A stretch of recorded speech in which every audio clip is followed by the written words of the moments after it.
ہم علماء سے سنتے ہیں کہ جب حضور نبی علیہ السلام معراج پہ تشریف لے گئے نا تو جبرائیل امین علیہ السلام مکہ شریف سے ساتھ چلے گئے، مسجد حرام، مسجد اقصی، پہلا، دوسرا، تیسرا، چوتھا، پانچواں، چھٹا، ساتواں، ٹھیک ہے جی۔ تو آگے جا کے ایک مقام ایسا بھی آیا کہ نور ہونے کے باوجود بھی عرض کرتے ہیں کہ حضور اب آگے میں نہیں جا سکتا۔ پوچھا کیوں؟ عرض کی حضور اگر آگے جاؤں گا تو میرے پر جل جائیں گے، ٹھیک ہے جی، نہیں گئے، وہیں رہ گئے۔ اب حضرت یاد رکھنا یہ جو دل ہے نا، یہ نعمت اللہ نے حضرت انسان کو عطا کی ہے، فرشتوں میں دل نہیں ہوتا۔ اور آپ کو کیا بتاؤں دل کیا، اگر دل پوچھنا ہو کیا ہے تو کبھی کسی صوفی سے پوچھنا بیٹھ کے۔ عقل کشا، شیر خدا، تاجدار حلتا، حیدر کرار، حضرت سیدنا علی المرتضی کرم اللہ تعالی وجہہ الکریم۔ تو مفہوم ہے کہ محبوب علیہ السلام کے دست مبارک میں ایک جبہ تھا۔ آپ نے فرمایا سب سے پہلے جناب سیدنا ابو بکر صدیق رضی اللہ تعالی، اے ابو بکر یہ جبہ مجھے میرے اللہ نے عطا کیا، اور اے ابو بکر اگر یہ جبہ میں تجھے دے دوں تو تو اس کا حق کس طرح ادا کرے گا؟ عرض کی اے اللہ کے محبوب علیہ السلام میں صدق اختیار کروں گا۔ بہت بڑا مقام ہے، مقام صدق۔ اولئک الذین انعم اللہ علیہم من النبیین والصدیقین والشہداء والصالحین، بہت مقام صدق ہے۔ فرمایا ٹھیک ہے۔ پھر محبوب علیہ السلام حضرت سیدنا عمر فاروق رضی اللہ تعالیٰ عنہ کی جانب متوجہ ہوئے۔ فرمایا عمر اگر جبہ تجھے دے دوں تو حق کس طرح ادا کرے گا؟ تو عرض کی محبوب علیہ السلام میں عدل کو اختیار کروں۔ فرمایا ٹھیک ہے۔ پھر حضرت سیدنا عثمان غنی رضی اللہ تعالیٰ عنہ کی جانب توجہ فرمائی۔ فرمایا عثمان اگر یہ جبہ تجھے دے دوں تو اس کا حق کس طرح ادا کرے گا؟ عرض کی اللہ کے محبوب علیہ السلام میں حیا اور سخا اختیار کروں۔ پھر سب سے آخر پہ باری آئی مولا مرتضیٰ کی، ہے شیر خدا کی باری ہے۔ آپ نے فرمایا اے علی اگر یہ جبہ تمہیں دے دوں تو تم اس کا حق کس طرح ادا کرو؟ تو عرض کی اللہ کے محبوب علیہ السلام میں اس کا حق کس طرح ادا کروں گا کہ میں اللہ کی مخلوق کے عیبوں پہ پردے ڈالا کروں گا۔ فرمایا عرض کی کہ میں اللہ کی مخلوق کے عیبوں پہ پردے ڈالا کروں۔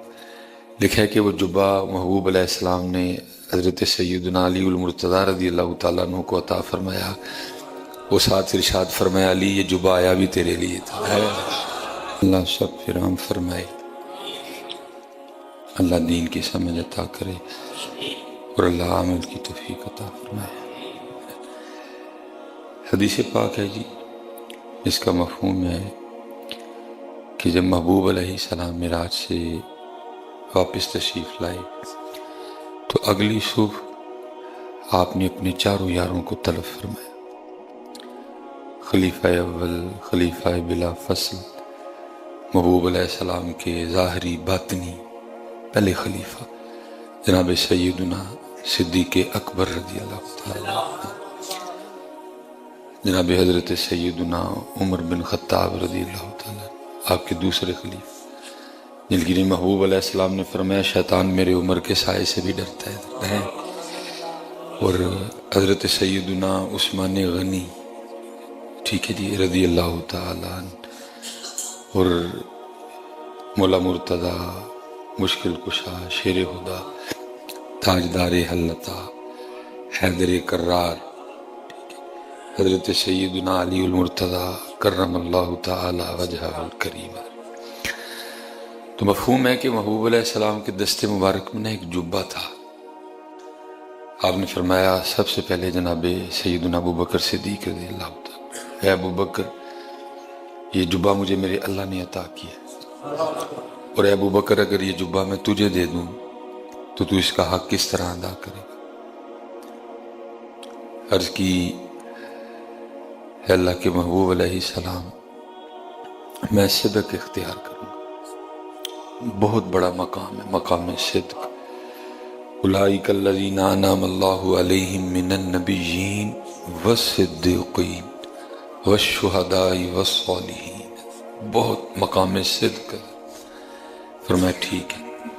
پھر محبوب علیہ السلام حضرت سیدنا عمر فاروق رضی اللہ تعالیٰ عنہ کی جانب متوجہ ہوئے۔ فرمایا عمر اگر جبہ تجھے دے دوں تو تو حق کس طرح ادا کرے گا؟ تو عرض کی محبوب علیہ السلام میں عدل کو اختیار کروں۔ فرمایا ٹھیک ہے۔ پھر حضرت سیدنا عثمان غنی رضی اللہ تعالیٰ عنہ کی جانب توجہ فرمائی۔ فرمایا عثمان اگر یہ جبہ تجھے دے دوں تو تو اس کا حق کس طرح ادا کرے گا؟ عرض کی اللہ کے محبوب علیہ السلام میں حیا اور سخا اختیار کروں۔ پھر سب سے آخر پہ باری آئی مولا مرتضیٰ کی، شیر خدا کی باری آئی۔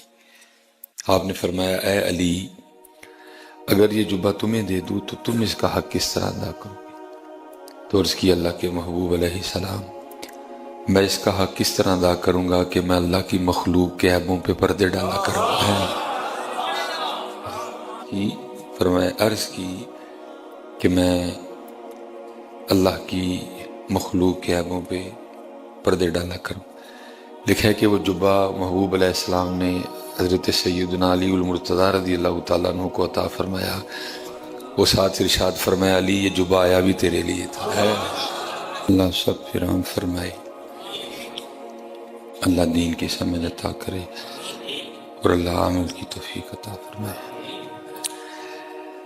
حدیث پاک ہے جی، اس کا مفہوم ہے کہ جب محبوب علیہ السلام معراج سے واپس تشریف لائے تو اگلی صبح آپ نے اپنے چاروں یاروں کو طلب فرمایا، خلیفہ اول، خلیفہ بلا فصل، محبوب علیہ السلام کے ظاہری باطنی پہلے خلیفہ جناب سیدنا صدیق اکبر رضی اللہ تعالیٰ عنہ، جناب حضرت سیدنا عمر بن خطاب رضی اللہ تعالیٰ آپ کے دوسرے خلیفہ، جن کی محبوب علیہ السلام نے فرمایا شیطان میرے عمر کے سائے سے بھی ڈرتا ہے، اور حضرت سیدنا عثمان غنی ٹھیک ہے جی رضی اللہ تعالیٰ عنہ، اور مولا مرتضیٰ مشکل کشا شیر خدا تاجدار حلتا حیدر کرار حضرت سیدنا علی المرتضیٰ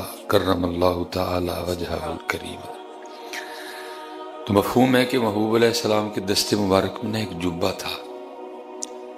آپ نے فرمایا سب سے پہلے جناب سیدنا ابو بکر صدیق رضی اللہ تعالی، اے ابو بکر یہ جبہ مجھے میرے اللہ نے عطا کیا، اور اے ابو بکر اگر یہ جبہ میں تجھے دے دوں تو تو اس کا حق کس طرح ادا کرے گا؟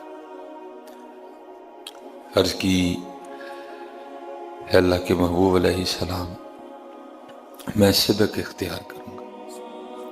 بہت بڑا مقام ہے، مقام صدق۔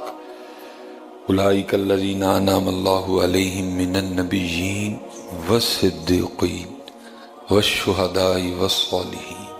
بہت مقام صدق ہے۔ فرمایا ٹھیک ہے۔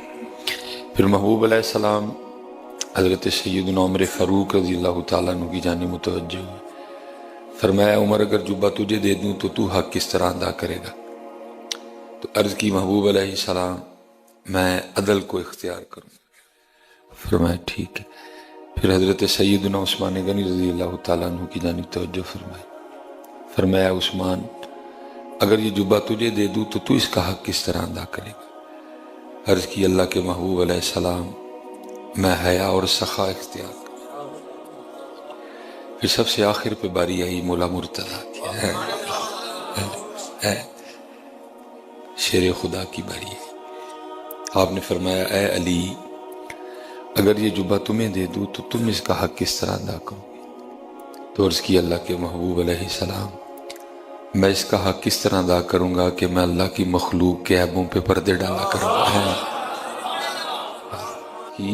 فرمایا عرض کی کہ میں اللہ کی مخلوق کے عیبوں پہ پردے ڈالا کروں۔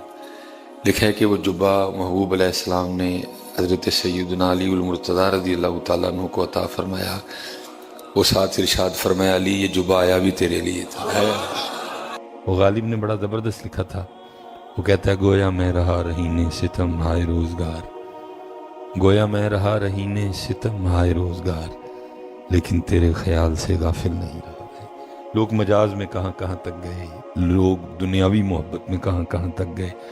اللہ کرے جی ہم پہ بھی یہ کرم ہو کہ بس ہم بھی جب ان کا نام لیں تو ہمارا خیال بھی انہی کی طرف ہو ہے، ہماری توجہ بھی انہی کی طرف ہو۔ اس لیے کوشش فرمایا کریں جب نماز پڑھیں تو توجہ، خیال اللہ کی طرف، دھیان اللہ کی طرف، پورا مزہ لیں، رکوع کا مزہ لیں، سجدوں کا مزہ لیں، قیام کا مزہ لیں، ثنا کا مزہ لیں، سورہ فاتحہ کا مزہ لیں، سبحان ربی العظیم کا مزہ لیں، سبحان ربی الاعلیٰ کا مزہ لیں۔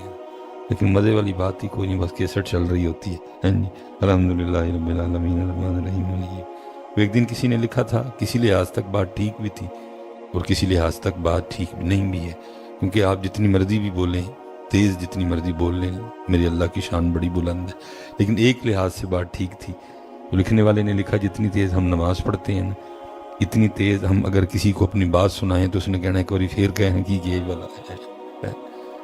اللہ میرے اللہ کی شان اس سے بہت بلند ہے، ٹھیک ہے، لیکن ادب کا تقاضا یہ مزہ لیا کریں کوشش، اور اس کا طریقہ یہ ہے کوشش فرمایا کریں کہ جیسے مسجد میں آئیں بسم اللہ اللہم افتح لی ابواب رحمتک تو سوچوں والا بٹن بند کر دیا کریں، کیونکہ ہم مسجد میں آ جاتے ہیں لیکن ہم نے سوچوں والا بٹن بند کیا ہوتا، اس لیے ہوتا کیا ہے بیٹھے ہم مسجد میں ہوتے ہیں لیکن ہم مسجد میں ہوتے کوئی کہاں کوئی کہاں کوئی کہاں کوئی، اس لیے بٹن ہی بند، بھائی بیٹھنا جو اب ادھر تو پھر ادھر کے ہو کے بیٹھو، اب بٹن بند کر دیا کرو، تار کاٹ دیا کرو، کنیکشن کاٹ دیا کرو، کوشش کرو جس کے گھر میں آئے وہ کنیکشن بھی اسی ذات سے جوڑو، کوشش کرو جس کی بارگاہ میں آئے وہ کنیکشن بھی اسی سے جوڑو۔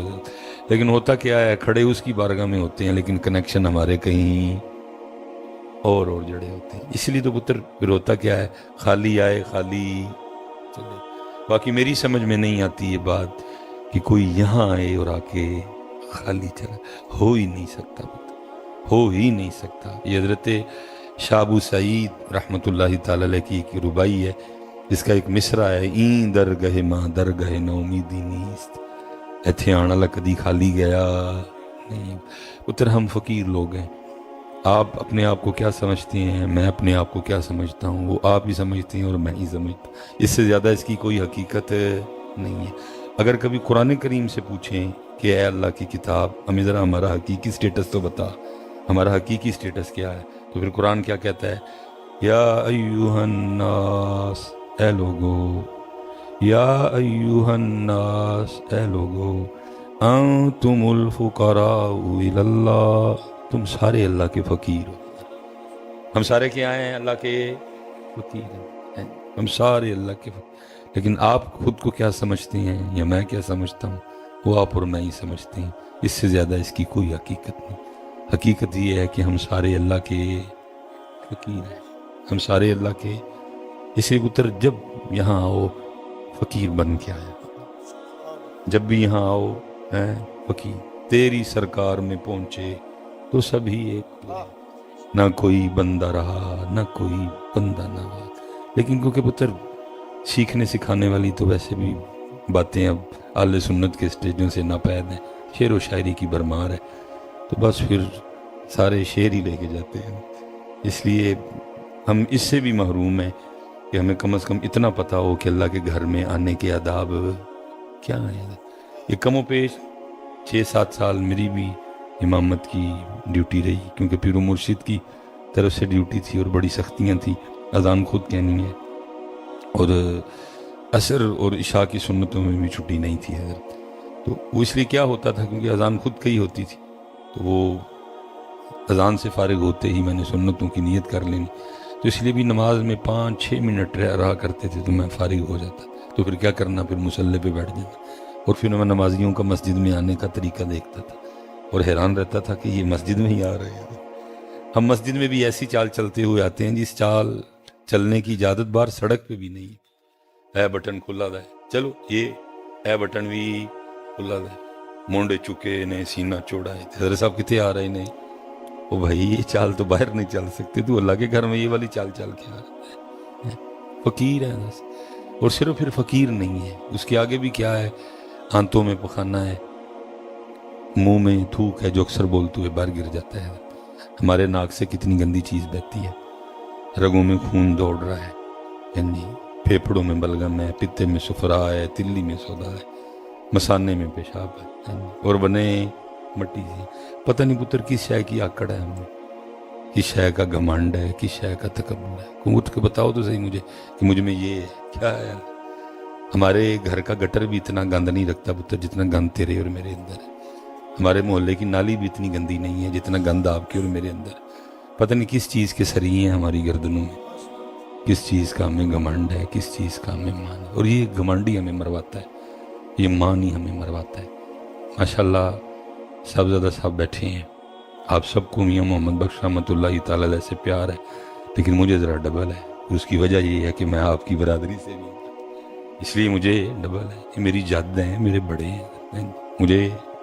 تو پھر میاں صاحب نے بڑا کمال لکھا ہے، کیا کہا، اللہ، میں تو کہتا ہوں یہ سارا جو شعر ہے نا، یہ مسجد کی انٹرس پہ لکھا ہو تاکہ ہر نمازی آتے ہوئے پڑھے اور کو تھوڑا سا بندہ بن جائے. تو میاں صاحب پھر کیا کہتے ہیں، جس نے اونچا نام رکھایا،